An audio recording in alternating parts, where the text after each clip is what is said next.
Hello and welcome to Introverted Indies. My name is Lydia Baker and I'm here with Laura Clark Walker and we're here to talk about her book Coldharbour. So, Laura, would you like to introduce yourself and tell us a little bit about your book? So I'm Laura. I'm a speculative fiction author from London and the southeast of England. This is my recently published book, Coldharbour, A Gothic Tale of Love and Death.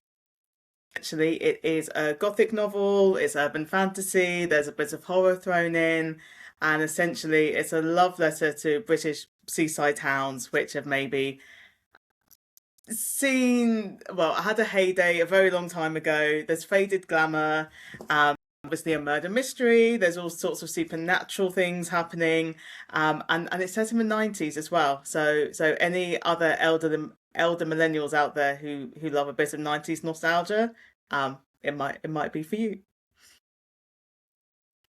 Excellent. I mean, yeah, 90s were the best, weren't they? You can't beat the Exactly.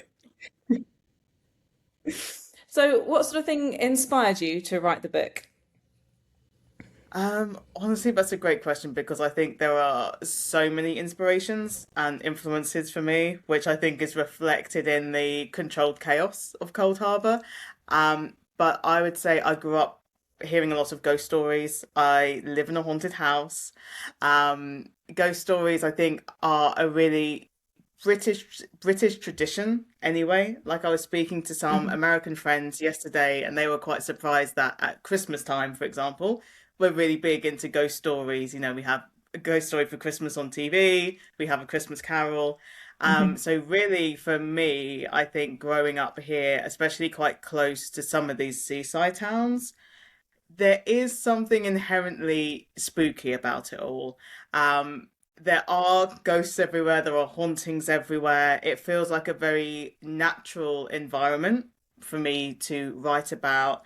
I also grew up Mhm. loving the Gothic. Like I'm an English lit student at heart. I have a bachelor's, I have a master's, and my master's degree really focused on the Gothic because I love it so much. Both like 19th century Gothic, again, like the Brontes and Frankenstein, but also more 20th century, mid-century Gothic. So Shirley Jackson, for example, I wrote my MA dissertation on her use of the Gothic in things like The Haunting of Hill House or We've Always Lived in the Castle. So I would say those are the main influences. But as I said, also the environment of these seaside towns that have been neglected a bit is definitely a huge piece of it. A really important influence on me. So, you mentioned you live in a haunted house. Do you want to tell us a bit about that and then we'll go back to books? Yeah, so it's going to sound ludicrous, but this isn't even the only haunted house that I've experienced. So this is the haunted house that I grew up in. And there have been strange things going on my entire life, things coming in and out, particularly of this room, actually. Poltergeist activity when I was younger. But also I lived in the last house share that I lived in. That was a former care home. It was a former old people's home, a very Edwardian old building. And eight of us lived there, and we were always experiencing strange occurrences. So I lived there as well, and I've also experienced a haunted holiday home on Anglesey, of all places, where people were having nightmares. There was strange noises, creepy singing in the middle of the night, apparently. So, as silly as it always sounds, I've always seemed to be around slightly inexplicable phenomena, which may or may not be supernatural. But essentially, I've spent a great deal of my life in this particular haunted house, and I think growing up in a situation where it was seen as normal, I think helped. Like I've never been that scared by coming across anything just because when you live with it, yeah, it's Mhm. hard. It's hard not to go, okay, this is slightly weird, but fair enough. Yeah. And do you find that's been a big influence on your, because you said it's a paranormal sort of murder mystery seaside town. story. You find that sort of thing has been a big influence on you in your writing. Definitely. I mean, I would definitely say it's a more intense version because, for example, you can actually physically see the ghosts. Some of them are Hmm. friendlier than others, let's say. So it's definitely taking it to its natural conclusion, rather than I think in real life, there's a lot more of a mysterious sound you can't explain, or you see something out the corner of your eye. Whereas in Coldharbour, it's very much this is a ghost. It's like this is a ghost in front of you, and it is a scary thing. But I would say, for example, that house share that was the Edwardian care home really influenced the family home in Coldharbour. I just a former children's home, but really, when I picture the family home in Coldharbour, it's very, very similar to this really beautiful but really old, run-down house that I was living in for about a year. Yeah, fantastic. No, it sounds really interesting. I think it's such a good thing to be able to draw on your own experiences, and it just makes it more real, doesn't it, when you're writing, if you can actually describe something you've seen or you've experienced, and rather than just sort of trying to pluck it out the air. But have you always wanted to write in this sort of genre, or have you kind of toyed with other genres? That's a really great question. I mean, I would say so. Cold Harbor as an idea has been floating around my head for a really, really long time. Like some of the characters I came up with as a teenager. I'm now 34. And I always knew that if I did want to write something professionally, it probably would be something in the speculative fiction genre, whether that was more fantasy or horror or even sci-fi. Because I just honestly, I just think it's a really fun genre because it is so broad, and I feel like maybe unlike some other genres, it's really easy to mix and match and really pull Mhm. on such a diverse set of influences and really tell a story where you're not so constrained by reality. Obviously, there are some things where you do have to take into account reality to a point and how things work, but I Mhm. just find it so experimental and so fun. And honestly, I do already have post Cold Harbor ideas that even though they're in very different genres and talking about very different things, they're all kind of speculative fiction in a way, even if it's more fantasy, even if it's more horror, more historical. I have a feeling that I'll always be broad area just because I do find it so Yeah, it interesting is. and so infinite in terms of possibilities. It is. No, I completely agree. I've written some speculative fiction and some sort of sci-fi type stuff, and it can. Well, I find that it is great to be able to do any kind of anything you want, isn't it? You can make the future anything you want, or the current thing anything you want. I've also written crime, and I find that that's quite. I like having the boundaries of reality to some extent, but then I Hmm. also really like having the freedom of speculative as well. So it's yeah, it's interesting trying to write in different genres and how that kind of works in your brain. I find it's for me, it's quite. I have to plan a lot with the crime, Yeah. whereas the speculative is a little more like free. Exactly. You can do what you like. No, I think that's a really good point because I was asked recently, okay, well, what other genres would you like to write? And I really had to think about it because, for example, in the first Cold Harbor book, there is a murder mystery, but it's not really the principal element.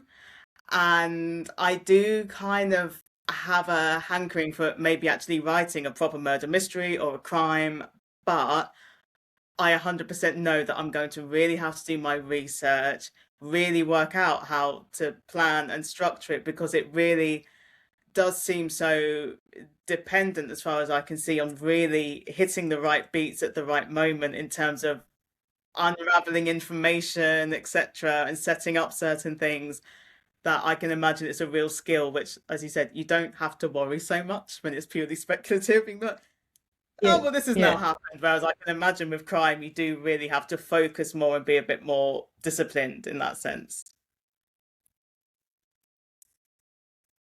yeah. I've definitely planned a lot more. I have a lot more timelines and a lot more sort of I almost write not necessarily chapter by chapter, but I really do have to plan it out a lot more because you've got to sort of almost Yeah. write the end before you write the beginning. So you've got to kind of Oh, know how okay. it happens before you weave in all the sort of red herrings and all that stuff. But it's fun. Like I really enjoy it. Yeah. So yeah, no, it's yeah. So for you, was Cold Harbour going to be a standalone, or do you have ideas for sort of like a series with that one? So originally it was going to be a standalone. Hmm.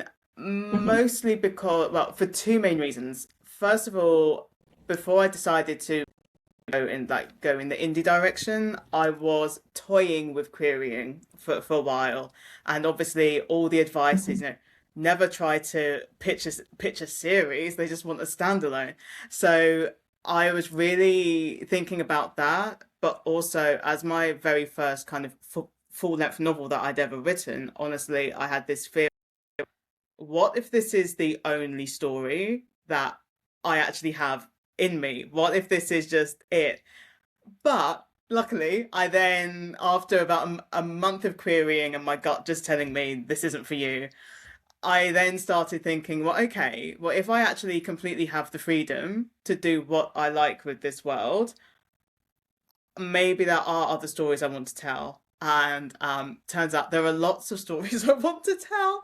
So it is now a fully fledged series of five full length novels in various stages of drafting and publication. There's one or two novellas floating about as well. But Cold Harbour 2 comes out on Halloween. So yeah, relatively soon. And yes, as I said, the other books are in various stages, but they have all been drafted. Like drafts do exist, and I do know how the whole story ends. Luckily, it shouldn't change too much, fingers crossed.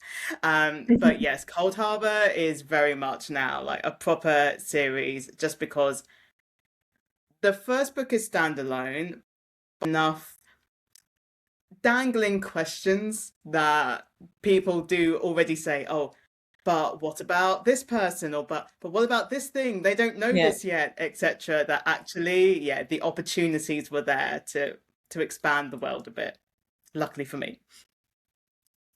yeah. No, that's great. I had the same. Wrote my first sci-fi dystopian book, and as a Mhm. standalone, and then send it off to the better readers, and they were like, "Well, you either need to change the end, or you need to write another one." So I was like, "Oh, okay." So now there's three. That always seems to be the way, doesn't it? It just sort of carries on. So do you have like a writing day, or do you sort of fit it in with your evenings, or do you like to plot a lot, or you one of the kind of just sort of free write?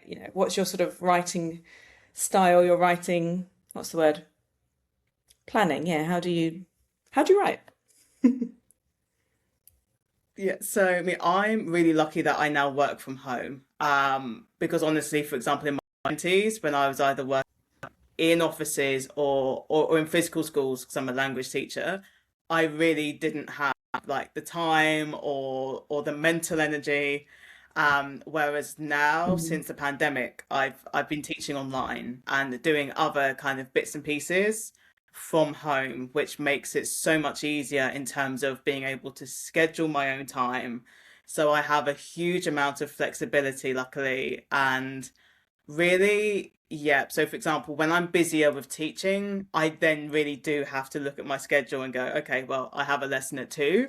So I know that in the morning Mhm. I have time, but my brain is going to have to switch to kind of teacher Laura brain, because I do find that it does take me a while to switch between modes. So yeah, I'm very lucky that on a lot of days, if I'm not too busy with like freelance stuff and teaching, I can have some nice blocks of time.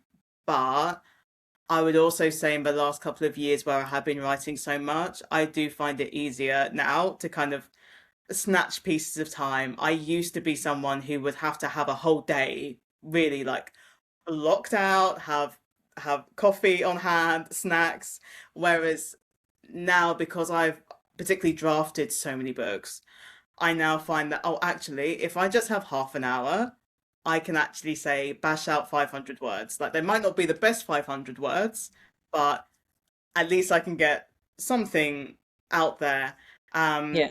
And but yeah, I do very much have schedules. Like I have a publication document, I have a work in progress document that's done by weeks, just to keep me on track, especially when I'm at the moment I'm switching between obviously different Coldharbour books, but there's another project I'm working on. So I'm kind of spinning lots of plates. So I really have to have Yeah. documents that tell me, okay, well, you're writing this chapter of this thing, but you're also editing this thing. So a lot of admin goes on behind the scenes, I would say, just to make sure that the plates do spin. But as I said, I'm really lucky that at least at the moment, I'm in a period of my life where I don't have to worry about commuting or having an absolutely fixed schedule in terms of work because my students book me whenever they're free. So I don't, yeah, Yeah. it's really from that point of view. Fingers crossed.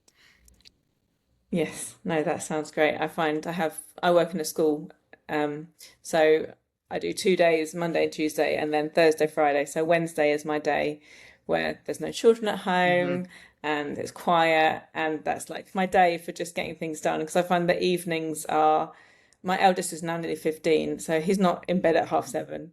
So it's, Yeah. yeah, the evenings aren't even sort of safe anymore. And it's always someone saying, "Mom," or my husband, or someone wanting something. So Yeah. yes, I am envious of your schedule. My I co-host know actually is people the same. people She's a always tell me that, oh in. wow, you're like a machine. And it's like, no, no, no, I'm really lucky. Like I am very aware that most people do not have these great big blocks of time where there are no other demands. Like you said, like no one wants you. Whereas before I used to look after my niece. But Yeah, she's now at school. But last year, for example, yes, like it was absolutely impossible on the days when I was looking after a 3 or a 4 year old.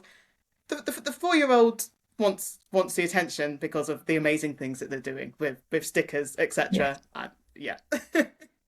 yeah, yeah. It's full on. Kids are full on. So, with all your self-publishing, how did you find that process? Oh, that's a great question. Honestly, I would say intimidating. Now I'm a lot better. I think it's one of those things I'm one of those people I really get kind of information overwhelm where when there's a lot of things going on, I really need the time to kind of digest and absorb. But I was really lucky that so for example, I started querying in September or October 20, let me count my years, 24. But as I said, after really only after a few weeks, I was thinking, I'm not actually really sure this is for me because honestly, I am a bit of a control freak over my own writing, etc. And I was doing more research into traditional publishing, and I was really, luckily I got ghosted, so there wasn't any awkward conversations. But I was really thinking, I'm actually really not sure about this. But luckily I had already worked with a hybrid publisher on a couple of different things, like for example, like beta reading and some kind of like editing stuff. And I still had their details, and I basically emailed them going, look, I know you also help out with the whole publication process. I know you also offer like more like books, etc. Um, essentially, help. And really, that was the best thing for me in terms of it really gave me last year in terms of taking a lot of the pressure off because I was still obviously massively involved in things like the editing and the formatting and the cover design, and obviously I run all my own marketing, but I also gave me the time to educate myself on what it's really like to self-publish, what it's really like to be an indie author again, start to make indie author friends, build a community. And like now, for example, I feel a lot more confident with the whole process. Like I'm sticking with them for all the Coldharbour books, but I now know that I know enough that when it comes to future projects, I'm now more than happy to kind of go off and do everything myself. But as I said, I'm definitely someone who needs my hand held at the beginning. Whereas I've got friends who have said to me, "Oh no, I just learned how to do everything on day one and I just did it." Whereas I'm just not that kind of person. I definitely, like I would say, 2025 was my real learning curve of, okay, this is a big overwhelming world with lots of moving parts. Let me learn Mhm. about this step by step. So yeah, I'd say rewarding, but at the start, utterly terrifying. Yeah, it is. It's a big thing, isn't it? Taking that step and putting your book out there, and it's knowing whether people are gonna. Well, you're never gonna please everyone, are you? That's one of the big things is that you can't please everyone. But yeah, I think just to get it out in the world is such a big achievement. So well done. Thank you. It's great. So you say do all of your marketing stuff. Obviously, as indie authors, that is a big part of it, isn't it? I mean, I was with a small press for my first sci-fi book. I'm not with them anymore. Um, but all the marketing was still down to me. It was still, they didn't actually do anything, which is part of the reason I decided not to stay with them. Um, so yeah, it's still a big thing. Even if you've got a small press, or I know like other authors I know are with small presses, and they still do a lot of the heavy lifting. So what are some of your sort of main marketing things that you do? I mean, do you use social media? I mean, that's where most of it is, isn't it? But yeah, how do you go about marketing with your books? That was a really good point because, again, to be honest, at the very beginning of my publishing journey, when I was still thinking about trad publishing, that was a bit of a shock when I found out, oh, I probably would still have to do the bulk of my own marketing because originally I was thinking, oh great, someone will just have my book and they'll push it everywhere. And then I was like, oh no. Um I was resistant at first purely because I used to work in marketing. So before I was a teacher, I worked in advertising. So I was a copywriter, an editor, social media manager, and I had got sick of that, obviously, and became a teacher, Yeah. traveled the world. So I was really not happy with the idea of having to return to marketing. But again, I then found out that actually I enjoy it more when it's something that I'm actually passionate about because the clients I used to have were lovely, but it was quite a boring sector.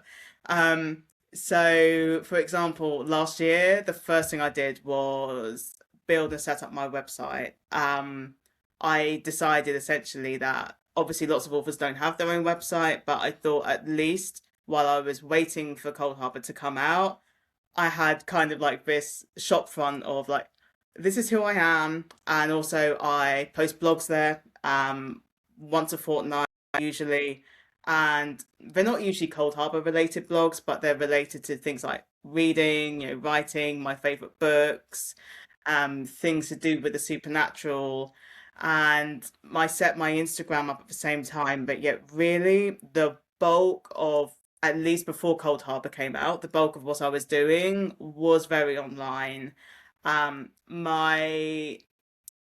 My decisions definitely changed, or my thoughts definitely changed, because again, I came in with certain preconceptions of, for example, oh, on Instagram, I'll just be like pushing my book all the time. And actually, very quickly, I found out that there are whole communities of really lovely authors, and I've made Yeah. so many friends. It's embarrassing. And so, really, my attitude to using social media in that very kind of functional way like completely changed. Like within a couple of months, in terms of obviously making author friends, Bookstagram in general, finding out more about what it's really like to be to be an indie author. So now, for me, most of the marketing I do is a lot more about that community rather than me just being like, "Hey, here's my book, buy my book." Yeah. And I did, yeah, I know it's so much. I did use a PR firm just for the launch of this book, which allowed me to get into slightly more traditional places. For example, I've had a few interviews on, say, different radio stations, or featured in more kind of traditional publications, but again, not in any huge way, because I also learned very quickly last year that there's no point trying to compete with like someone who's been published by, the big five, etc. It's like, no, no, this is this is my lane. Like it's a lovely lane. Like this is my pond. It's a really, really nice pond. I don't need to try to be, Yeah. yeah, it's stupid to try to compete. So really now it's been fun to do that slightly more kind of traditional PR thing. But really now all of my focus is on like the online stuff because that's where my friends are, but that's also where my audience is. So yeah, really website and my Instagram. I was flirting with the idea of setting up a TikTok, and I just kept putting it off and putting it off and putting it off. And in the end, I was like, you're putting it off because you just don't want to have to deal with TikTok. And quite frankly, I feel slightly too old to deal with TikTok. So I backed off TikTok. So Instagram is my only social media presence. So Hmm. yeah, it's been, again, big, big learning curves for me. Yeah, I definitely find knowing what to post other than, yeah, like you said, your classic, here's my book is really hard. I struggle to think of things. And so it must having a marketing background must help you a little bit with some of those things. Yeah, Yeah, absolutely. I mean, awesome. So, really, my general posting tends to be, yeah, like a little bit of like, please buy my book.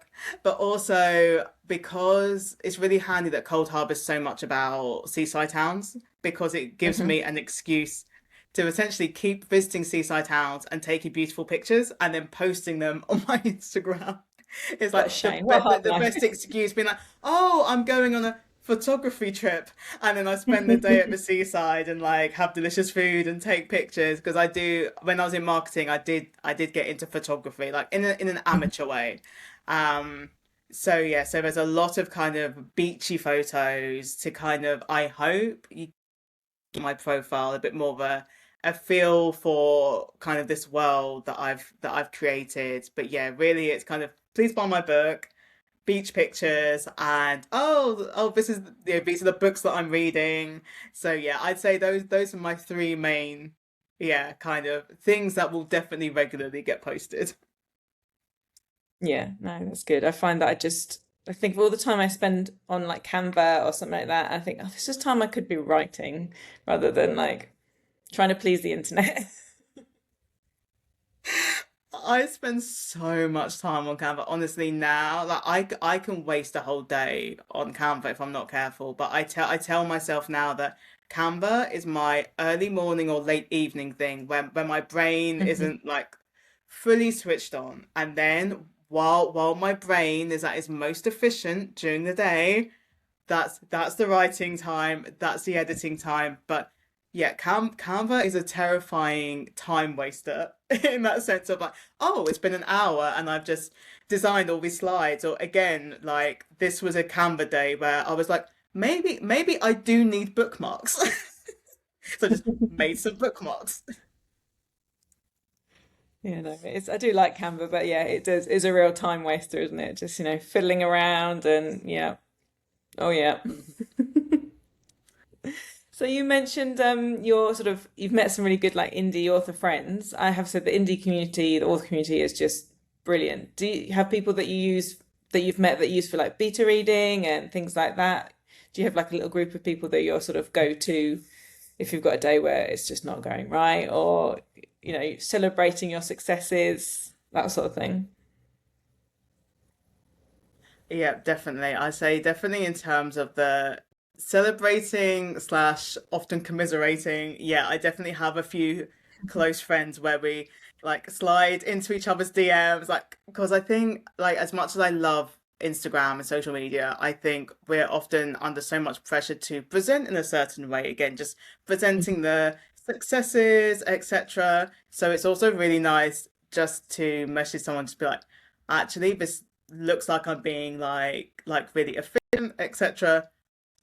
But this is also going on, or this has also happened. Like I personally am very aware at the moment that I've been doing slightly too much. So I know already in 2 weeks' time, I'm taking a couple of days, like completely off social media, off writing. I'm going to a couple of seaside towns, so I'm doing photography trips, but really it's like a small a small holiday to places like Hastings. And I was really honest. To one of my friends the other day, I said, "Yeah, like I know that we're both so busy, but actually, yeah, I do need a break. Like I'm really enjoying everything going." Um, but also in terms of the practicalities, in terms of beta reading and stuff, there's definitely one particular friend that we do have other beta readers, but we particularly trust each other just because our sensibilities are very, very similar in terms of things like what we like to read and write, but also what our taste level is like. And we found that actually we work so well together when we do beta read, and honestly, slightly our beta reading creeps into slightly editing or like developmentally editing each other's stuff anyway. That year she actually said to me, maybe at some point we should actually write something together. And we are now writing a mystery project together because it hasn't been officially announced. So we just keep calling it the top secret project, the mystery project. But that's been really nice because I think it is such a lonely experience. Like I can remember when I first Mhm. started the publishing journey and I didn't really know any other writers. So it was just me trying to work everything out. Whereas now, having Yeah. different friends, having different groups as well, even if we're at completely different parts of our journey, has just been really nice just to be like, oh, we're not alone. Like we're all in the same boat. Mhm. The boat might be rocking sometimes and the sea might be a bit choppy, but at least we're actually in it together because I think Yeah. publishing, but especially indie publishing, is such a roller coaster where because there isn't anyone between you and the wins and the losses, and I think emotionally it can be a bit intense when you are in charge and responsible often of so much stuff. It can feel so personal and so emotional that yeah, I think you definitely need people who at least understand what kind of a weird but rewarding situation it is. Yeah, I agree. It really can be a lonely place. It's just you and your computer, and you've got all these things to do. And so my co-host Lucy is my kind of person that we read each other's Yeah. stuff and yeah, do a little bit of, the editing and just suggestions and all that sort of thing. Yeah. But it's also I find other people don't always understand. Like I had some rejections yesterday, and other people, yeah, no, your book's great. Don't worry, you'll be fine. But she understands fully how that feels.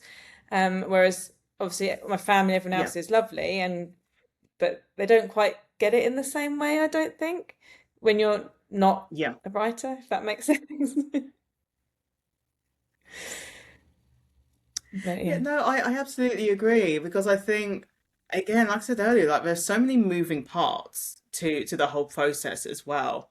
And especially if you're not in this world and you don't really know what that means, let alone actually what it does entail for the author or for their work. Obviously, it's still nice for them to be like, "Oh, that's great," or "Oh, really sorry," but yeah, I think you do kind of need a friend sometimes who actually really knows, be like, yeah, actually, it is a bit crap. And you're like, yes, it is a bit crap. Yeah, I completely agree. Yeah, definitely. So I was going to ask something else and it's just gone out of my head. So can we buy your books through Amazon? Is it all, or are there other places that we can get your book?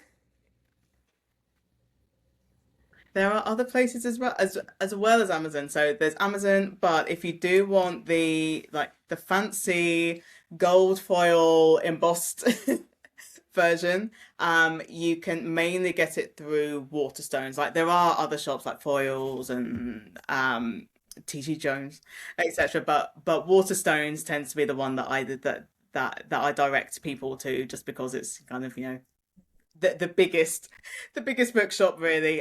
So yeah, Waterstones if you want a special edition, and yeah, Amazon if you're just happy with like a standard printed, or of course the Kindle. It is also on Kindle Unlimited as well. So if you have KU, it's there, it's free.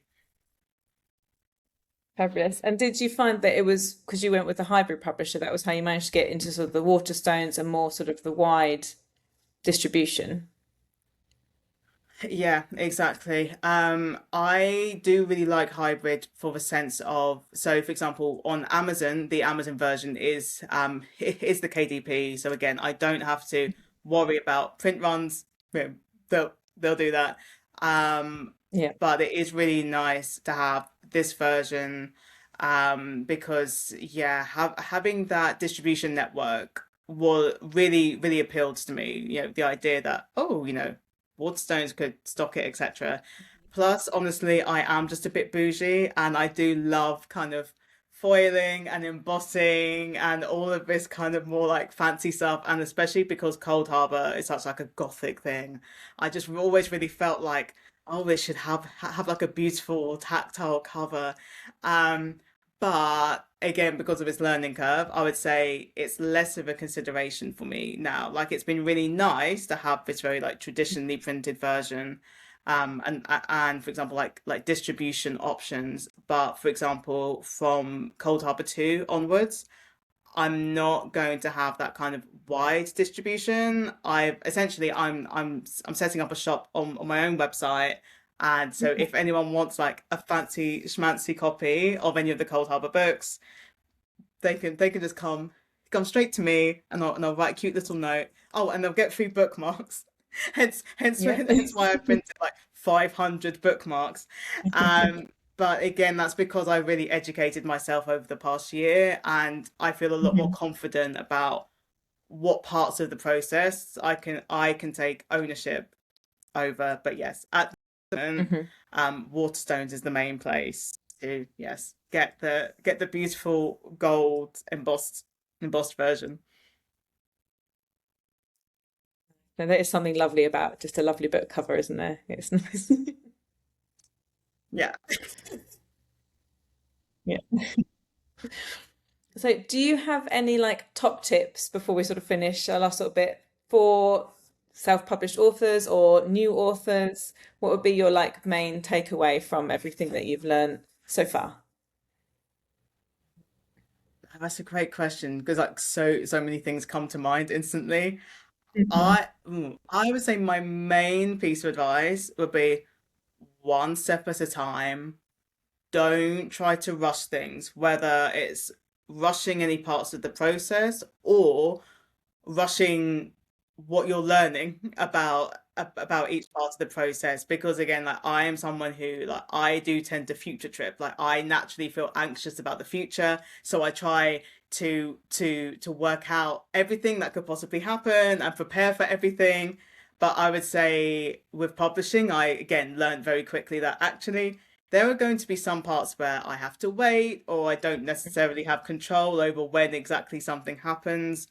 So I think remembering to breathe, remembering Yeah. to breathe and take everything one step at a time, at least in terms of reducing the overwhelm of it all, I think is a really significant thing. I think also don't take things personally, whether it's, you know, beta reading feedback or not enough people are following you on Instagram or, you know, your book's finally out there and like a couple of ARC reviews are a bit, mm. it's it's not a reflection on you as a person. And like I find that easy to say because again, because I used to work in advertising, so I was writing all the time and had to learn really quickly that, oh, okay, what I've written, just because someone's now ripped it apart, it's got nothing to do with me. It's to do with the writing. And I think keeping that in mind is also really important. And thirdly, I would say if you can make the time to keep reading, like I would say in the last 2 years, I have possibly read more than I've read in my life. And I've always been a big reader, but in terms of the things I've been reading much more broadly, much more deeply, much more frequently, just more time in general. And I am someone who really does believe that reading does make you a better writer, even if you're not consciously taking anything in, it just makes you better in terms of possible ideas or writing styles. So yeah, so I'd say calm down, don't take things personally, and keep reading. I'd say those are my main three tips. No, that's really great. No, I like that. I definitely agree. Like reading is so helpful. Even if you're not a writer, I think it's something that we really need to get more people to do. Not just for as an indie author, but I just, I work in a school, children don't read enough, and it really is affecting them. So yeah, I'm very big on reading. I I completely fully agree. agree. So is there anything else you would like to add or to tell our audience before we finish? Oh, that's actually a really good question. By the way, I'm always that person when it comes to interviews, whether it's job interviews or this kind of interview. When we get to the final, oh, any question, I'm like, I don't think so. No, not really. No. Apart from, I guess, if anyone's watching this and they have read Coldharbour, just to be like, thank you, because everyone who has, you know, read read this ridiculous book so far and supported it in any way. Like, I still find it slightly surreal that I have a published book out there and that people read it and they like it. So people generally just have my eternal gratitude. Um, just because it's still slightly surreal and hasn't really sunk in. But yeah, no, I think that's it. Oh, fantastic. Well, would you like to just give us another show of your book so that everyone can get a good look at the cover? Of Because course. it is lovely. Yes, this is Coldharbour with the beautiful gold embossing, a Gothic tale of love and death, and Coldharbour inspired bookmarks because I am that extra. I love it. Brilliant. Well, thank you so much, Laura, for joining me. It's been really great to chat. And yeah, hopefully we'll get to chat again with the next book. Thank you. I've had a great time. Right, take care. Bye. Bye.